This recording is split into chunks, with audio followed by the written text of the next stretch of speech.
is also representative of the people of Kenya because they serve Kenyans in their various dockets and capacities. Members of Parliament are representing the people of Kenya. County governments, the 47 of them, are representing the people of Kenya. The 47 governors are representing the people of Kenya. Members of the county assemblies are representing the people of Kenya. And all this comes with a cost.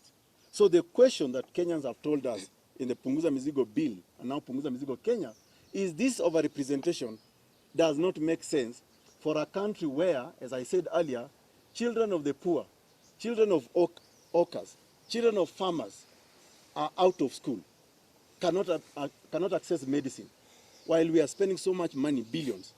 So the fifth theme is to enhance integrity in leadership and to end impunity in our country.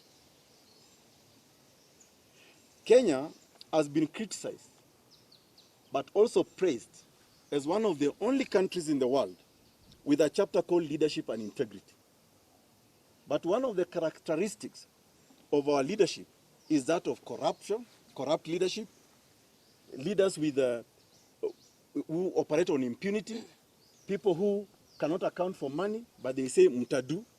So we want to enhance this integrity in leadership, but also end impunity. And we are going to do it through various ways. Number one, we are proposing to criminalize the violation of the Constitution by all state and public officers.